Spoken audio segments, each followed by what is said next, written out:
Income tax പോർട്ടലിൽ നിങ്ങളുടെ bank അക്കൗണ്ടും ഡിമാറ്റ് അക്കൗണ്ടും ആഡ് ചെയ്യുന്നതും വെരിഫൈ ചെയ്യുന്നതും എങ്ങനെയാണെന്ന് നോക്കിയാലോ. ആദ്യമേ മൈ പ്രൊഫൈൽ എന്നുള്ള ഓപ്ഷനിൽ മൈ ഡിമാറ്റ് അക്കൗണ്ട് എന്നുള്ള ബട്ടൺ ക്ലിക്ക് ചെയ്യുക.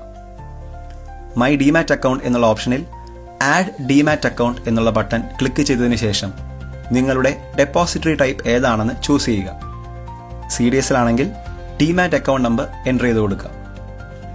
ഡിമാറ്റ് അക്കൗണ്ട് നമ്പർ എൻ്റർ ചെയ്തതിന് ശേഷം ഇതുമായി ലിങ്ക് ചെയ്തിട്ടുള്ള നിങ്ങളുടെ മൊബൈൽ നമ്പറും ഇമെയിൽ ഐഡിയും താഴെ എൻ്റർ ചെയ്ത് കൊടുക്കുക. മൊബൈൽ നമ്പറും ഇമെയിൽ ഐഡിയും എൻ്റർ ചെയ്തതിന് ശേഷം താഴെയുള്ള വാലിഡേറ്റ് എന്നുള്ള ബട്ടണിൽ ക്ലിക്ക് ചെയ്യുക.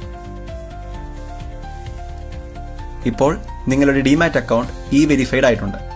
ഇതിനുശേഷം ബാങ്ക് അക്കൗണ്ട് ആഡ് ചെയ്യുന്നതിന് വേണ്ടി വീണ്ടും മൈ പ്രൊഫൈൽ എന്നുള്ള ഓപ്ഷനിലേക്ക് പോവുക. പ്രൊഫൈൽ സെക്ഷനിൽ എത്തിയതിനു ശേഷം മൈ ബാങ്ക് അക്കൗണ്ട് എന്നുള്ള ബട്ടണിൽ ക്ലിക്ക് ചെയ്യുക. അതിനുശേഷം ആഡ് ബാങ്ക് അക്കൗണ്ട് എന്നുള്ള ഓപ്ഷനിൽ ക്ലിക്ക് ചെയ്യുക. നിങ്ങളുടെ പുതിയതായി ആഡ് ചെയ്യാനുള്ള ബാങ്ക് അക്കൗണ്ടിന്റെ നമ്പർ ഇവിടെ എൻ്റർ ചെയ്ത് കൊടുക്കുക.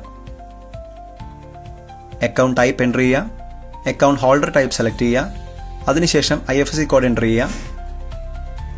And nominate this bank account for refund എന്നുള്ള ഓപ്ഷൻ യെസ് കൊടുത്തതിന് ശേഷം പ്രൊസീഡ് ടു വെരിഫൈ ചെയ്യുക. ഇപ്പോൾ വെരിഫൈ ചെയ്യാനുള്ള കുറേ മെത്തേഡ്സ് നിങ്ങൾക്ക് പോർട്ടലിൽ കാണാം. അവിടെ നിന്ന് ത്രൂ ഡിമാറ്റ് അക്കൗണ്ട് എന്നുള്ള ഓപ്ഷൻ സെലക്ട് ചെയ്യുക. ഇതിനുശേഷം താഴെ കണ്ടിന്യൂ എന്നുള്ള ബട്ടണിൽ ക്ലിക്ക് ചെയ്യുക. ഇപ്പോൾ നിങ്ങളുടെ ഡിമാറ്റ് അക്കൗണ്ടായി ലിങ്ക് ചെയ്തിട്ടുള്ള നിങ്ങളുടെ മൊബൈൽ നമ്പറിലേക്കും ഇമെയിൽ ഐഡിയിലേക്കും ഒരു 10 ഡിജിറ്റ് ആൽഫ ന്യൂമറിക് കോഡ് വരുന്നതാണ്. ആ EVC ഇവിടെ എൻ്റർ ചെയ്ത് കൊടുക്കുക.